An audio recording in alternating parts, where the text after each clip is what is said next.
Now, regarding queen production, there is a normal activity of colonies producing their own queens. When they're wanting to swarm, they produce queens. When they want to supersede a failing queen or an older queen that can't lay as well, or in an emergency situation where you might have accidentally killed your queen, they will raise a queen. So they raise a queen if they want to swarm, and all healthy colonies swarm. If you haven't taken my spring management course on how to control swarming, please do that. But all colonies will swarm, so they need queens when they do that. All colonies will supersede their queens because queens generally live about 3 years and then they start failing nowadays. And sometimes we accidentally kill the queen, or she dies unexpectedly because of some issue, and so they have to raise a queen in an emergency situation. These are natural occurrences in the colony when they will raise their own queens. So what we do, we know that bees have the tendency to raise queens in the spring when they want to have a reproductive swarm, for example. So what we do, you and me as beekeepers, we actually find a way to manipulate this event that happens every spring when colonies want to produce another colony, another offspring. So we will jump in there and manipulate it and raise queens in that time of the year. So manipulating the colony to induce queen rearing, and it encourages this natural phenomenon to take place, but we do it in our controlled environment, in our boxes, rather than letting them raise queens in their own hive. We can control it in mating nooks and in starter boxes that we'll talk about in just a minute. And here in the image, you can see a beautiful queen cup, or this is actually a queen cell. It's a queen cup if it's not sealed over yet. And in this image, it's capped over at the bottom, and so that's called a queen cell. It's about the size of a small peanut hanging vertically along with the comb, and so you can see it. It's beautiful there. And this is my daughter Carrie on the lower image holding a frame of queen grafts that we just pulled out of a starter hive. So these grafts have just been fed royal jelly. They're ready to be placed into a finishing hive. Well, I want to encourage you. You're my student, so I really want to encourage you to try this. I know that when I started the idea, I started thinking about raising queens, I went to classes, conferences, and I was really disappointed. How to raise queens? I would go to that conference workshop, right? With my notebook ready, I'm going to take notes and raise queens. The presenter never talked about how to raise queens. My wife and I were in the class, and the presenter never mentioned how to do it. But that was the title of the workshop, but he just talked about things unrelated to how to do it. So that didn't help me any. I would continue to try to read books, and I couldn't understand, and I talked to people. I would go to another workshop, and no one ever gave me a step 1, 2, 3, 4, 5, right? And so I was confused. So I eventually called up Joe Ladshaw at Ohio State University, and I said, hey, he's a queen producer. He produces queens for breeder queens, for example.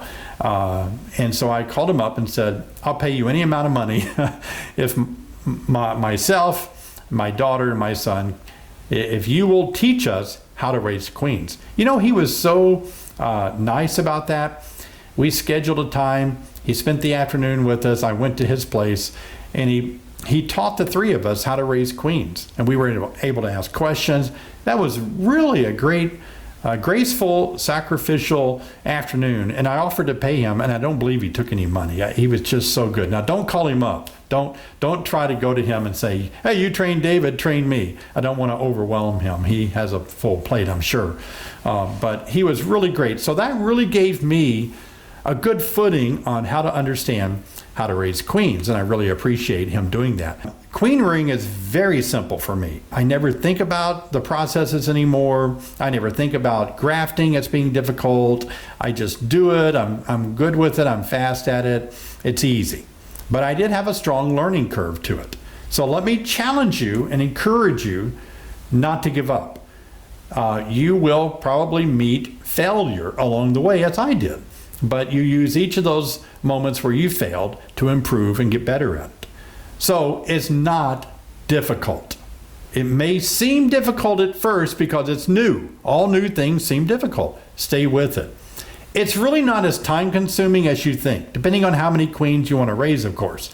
But a few hours of labor on your part can produce a large number of queens, and it's awesome. Now, it must be done on a schedule, because when you begin grafting and producing your queens, getting them ready, you have to follow the bee's schedule.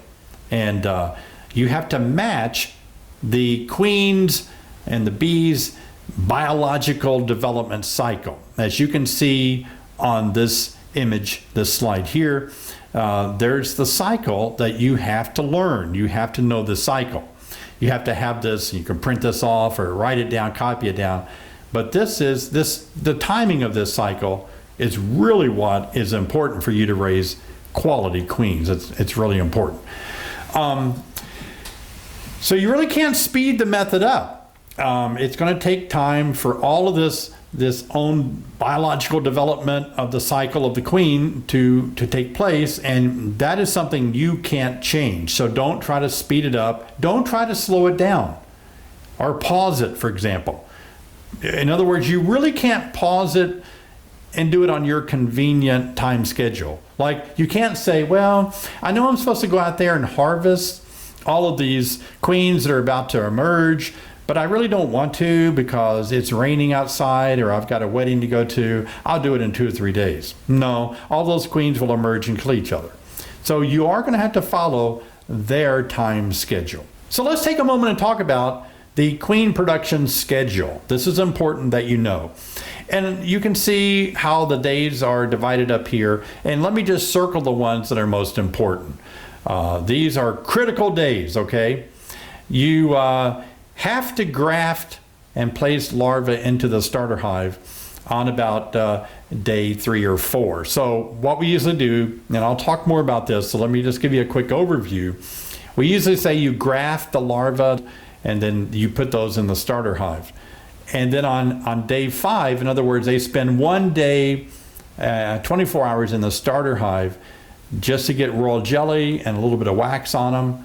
And then we move those into a finishing hive. And I'm just circling the ones that are most important to you. Then on around day 13, you move these queen cells to their mating nooks because you don't want these bees to emerge on day 16 next to other queen cells or they'll kill each other. So you have to harvest them and put them in the mating nooks before they emerge. And then finally on day 32, you can evaluate your queen's new brood production to see how well she's laying.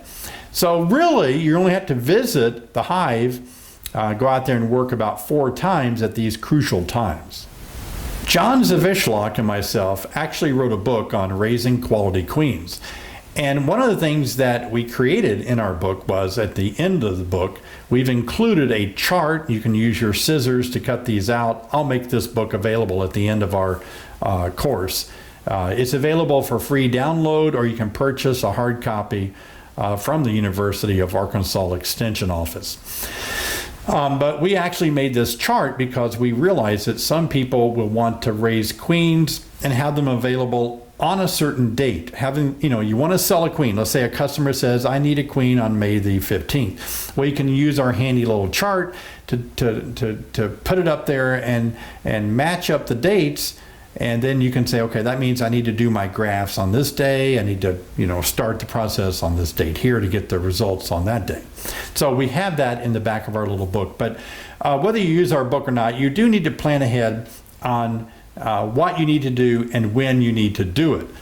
Queens are raised in elongated vertical cells.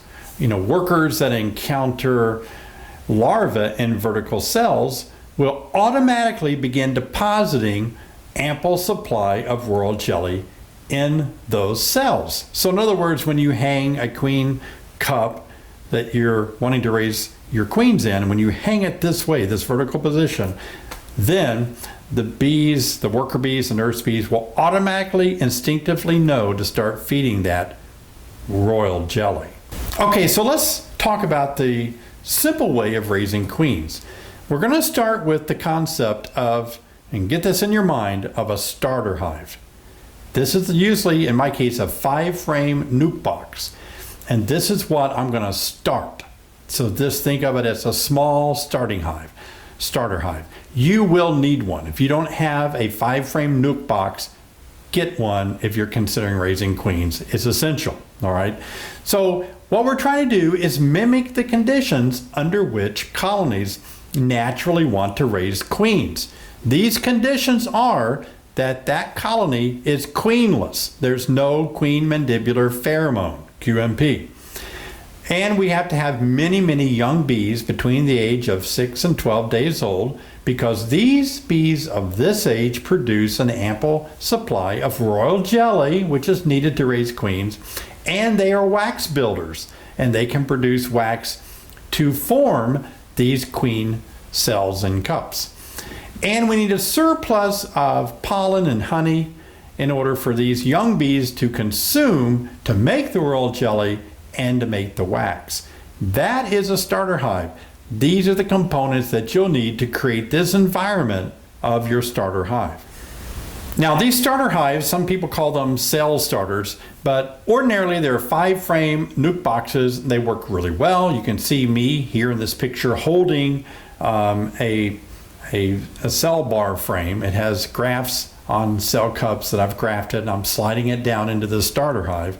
So you need to prepare this this starter hive, several hours before you introduce the larva that you've grafted to rear as queens, because we want this 5-frame nuke box to know that they are queenless, and it takes several hours. Now, some of you may be thinking, I thought it took 24 hours.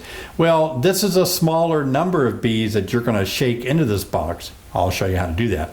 But these bees, maybe 10,000 bees here, it doesn't take long for them to realize, since they're so confined, that they don't have a queen. So I would say 3 or 4 hours after shaking them into this box without a queen present, they will certainly accept these grafts that you place in here.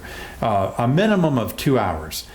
And they're going to have to realize physiologically that they are queenless, and that will give them the desire to want to raise more queens. One of the ways I do it is I simply make my starter hives, brushing in maybe 5 to 10,000 nurse bees between the ages of 6 to 12 days old, and then I just set it aside in the shade somewhere while I'm doing my grafting. And so by the time I go and get my perfect age larva to graft from some of my prize-winning hives and start grafting and get those ready, it's usually the time is 2 to 3 hours, and then I'm ready to put those in there. Now, well-started starter hives are important. They need to be well prepared, and that means that these young bees that you're brushing in here need to be 6 to 12 days old and have an ample supply of royal jelly to feed your grafts. And this will make quality queens, as you can see in the image, some very big queen cells. So look at these frames. What is in the starter hive? In the starter hive, you're going to start with 2 frames. Remember, we're using a 5-frame nuke box. So in this colony, you're going to put 2 frames of honey. Now, there can be pollen on these 2 frames. If there's a little bit of pollen, that's fine. But think of it as either honey or nectar, doesn't matter which one. You need 2 frames of those. These nurse bees need to consume a lot of food. So if you can find 1 frame of pollen to put in here, that's gold. Do that. You may have to go through a lot of frames in your hive, or if you have several hives, you can look through several of your hives to find a good frame of pollen. And then I like to put in 1 frame that has nothing more than just drawn comb. And I'm leaving that middle space open. That's where I'm going to put my larvae that I graft. I'm going to put them right in the middle there. No frame should contain any brood at all, and of these frames that I'm showing you. So be careful. You cannot give this starter hive any frame with brood on it, especially open brood, because if you do that, all your nurse bees are going to start feeding that open brood. And that's what their job is. You only want to provide larvae that you've grafted to be the only open brood that they're going to raise queens from, okay? You understand? And by all means, and hopefully I don't need to say this, but I will just in case, never accidentally move in a queen on some of these frames that you're going to put in your starter hive. If you move in a queen into a starter hive, they will not raise one single solitary queen for you because the queen is present. They don't need to raise a queen. So make sure that these frames that you're moving in, these honey frames, these pollen frames, this frame of drawn comb, make sure the queen is not on any of this. So when you go to shake these bees in there, make sure you capture the queen, put her in a box, a queen cage, put her in your pocket for a minute while you're shaking bees into it. And then certainly, as I've shown here, save room in this starter hive for your cell bar frames. This is where all the frames will be, or the frame will hold all these cell cups. So as we continue to talk about this starter hive, it's really fun to make these up. I love it. It's a hoot. And I've made a ton of these up over the years. I make several sometimes in one single day. I'll make several of these up, brushing a lot of bees. You want to look for young bees between the ages of maybe 6 to 12 days old. And where do you find these kind of young bees? Because these are the nurse bees that you need. These are, we want to make a starter hive full of crowded, well-fed worker bees between the ages of 6 to 12 days old. Nurse bees of this age are mainly found on open brood comb. As shown in the picture here, they are producing royal jelly and they're feeding larvae. So that's how you find them. You find them on very young larvae. And when you find a whole frame of open brood, that's the frame that you want to brush the bees off into your starter box. Now you may have to brush many frames. You may not get the numbers that you need, certainly off of 1 or 2 frames. So you may have to go through several hives. Sometimes I've done that. I've only found maybe 1 or 2 or 3 open brood frames per colony, so I'll have to go through several colonies. And that's because I produce a lot of bees at once. If you want to produce smaller amounts, you won't need as many. But I'm usually producing 40 to 60 cells in one starter hive. So I need a lot of young nurse bees. So that's how you find them. That's amazing, isn't it? It's easy to do, to find the bees that you need. You simply brush these nurse bees into your starter hive. And as you can see in these images here, I found the frame that I want. I leave space in the starter hive as shown in the image here. I lower the frame down into the starter box and I begin brushing with a bee brush or a turkey feather. I like using turkey feathers to brush bees off, by the way. And you just brush them off into this box. And as you do, you can put the lid on it and keep brushing more and more in there until you have a large amount of bees ready to go. This starter hive, it should be well ventilated. You're going to have a lot of bees in there, so you might want to make sure that it has either a screen bottom board. The ones that we make have a screen bottom board on them. I've got some behind me here. So they're just like a little hive that, let me show you this real quick. They're just like a little hive, only they're a 5-frame hive. And so this is the perfect little model, I think, for using as a starter hive. I'll get it up where you can see it. So it does have a screen bottom board. I don't want to, yeah, there we go. So it does have a screen bottom board, as you can see. This allows for ventilation. And I don't put inner covers on these. We make and sell these, but these are just 5 frames. I think this one has frames in it. It does. So these are the 5 frames that we're looking at and using this. So I like to use deep frames in all of my configurations, so I don't have to worry about the shallow or the medium supers. Everything is just deep frames, whether it's a mating nook, whether it's a starter hive, a finishing hive. I just deal with deep frames. Works really well for me. We've actually sold a lot of those this year, so some people must really be getting into either queen rearing, or as I teach, I think it's good to have one of these 5-frame nook boxes available with every hive that you have, especially if you're a small beekeeper, you have less than 10 hives. A little 5-frame nook box like this can go a long way to have a backup, queen, some other resources available. But certainly this is what you're going to need as your mating nooks and as your starter boxes in your colonies. So as you place your 6 to 12 day old bees into the starter hive by brushing them in there, how many do you brush? That's the question. You know, people are like, is that enough? Is that enough? I'm going to assure you, the more the better. It needs to be about the number that you would find in a package of bees. So you're looking at about 10,000 bees, about 3 pounds. There's no way for any of us to count it, but just don't sell yourself too short or else they won't have enough ability to feed your grafts. Now again, if you're trying to raise 45 grafts like I am, you're going to need to have that thing packed. But if you're trying to raise 2 or 3 for yourself, you won't need as many. And that's going to be something you'll just have to play with. But once you shake or brush all of these nurse bees in there and you put your grafts in there, which I'll demonstrate in a little bit, but once you put your grafts in there, I also like to include a wet sponge. I'll just get a sponge, put some water on it, slip it down between the wall and the last frame for bees to have a little water.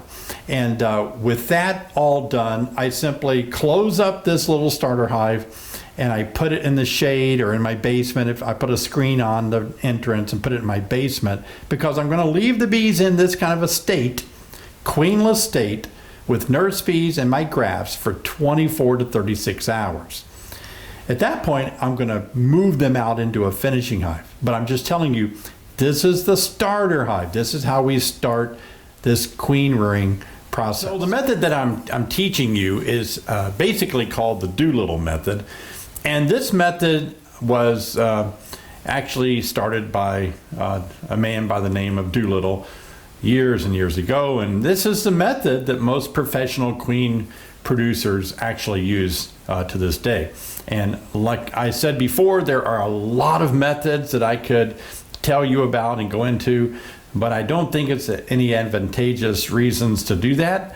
And I would want you to start with this method alone. I am aware of all the other methods, so there's no reason to email me and say, hey, have you ever heard of Mel Dissencone's on-the-spot queen rearing method, or have you ever heard of this method, that method? I'm aware of all those methods, and most of them I have tried, and that's why I'm really focusing in on this Doolittle method, because by far, to me, it is the most simple to get started in. It is the most hands-on, the most learning experience, and to me it's the most easiest to control as well. But after you get your feet wet and kind of grounded on the Doolittle method I'm teaching you, you can certainly experiment yourself and see if these other things might be an advantage to you to use. But this is what I have really enjoyed doing. So as you can see here, we're going to talk about selecting the queen larvae, and that's basically going to a very robust, strong colony that you love and that you want that genetics to continue. So you find a hive that's low in any kind of sense of mite counts. They're able to tolerate mites. There's never going to be a colony without mites, the Varroa destructor mite. But you can find some that are able to resist them and keep levels pretty low on their own. And you want to also find one that has good honey production. You want to find one that's overwintered well. That's a quality that I love to capitalize on. You want to find one that their temperament is pretty manageable as well. And certainly no signs of any kind of diseases. And once you find that colony that you really want another one like that, well, that's the colony you want to graft these larvae from. So you simply go out there one day, and after you've made your starter hive, as we've already described, then you'll go to this very beautiful colony that you love, and you will find a frame that has eggs and very, very young larvae on it.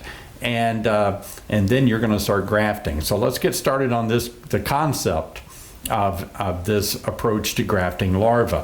And like I said, the Doolittle method, the easiest, is the fastest way, and it's the least destructive. I've seen some YouTube videos of other beekeepers showing you how to destroy comb to raise queens, and I do not recommend that at all. When considering grafting, The tool that I really enjoy using as my primary grafting tool is the Chinese grafting tool. I actually have a bag of them here I want to show you. I buy a whole lot of these at once, and I use these as my primary tool in grafting. This one is primarily just plastic all the way through. They used to be made of some different kind of materials that were woven differently. And then if you take this little cap off here, you'll get an idea of what the tip looks like. So you can see here the Chinese grafting tool that I use has the little plunger. You simply operate it by pushing the button on top. And in this case, if you watch closely, you can just push the larva like this off of the tip. So when you scoop it up out of the cell, you don't do anything, you just scoop it up like this. But when you set it in another new cup, you just simply slide it off with the royal jelly. So this is the Chinese grafting tool that I really recommend.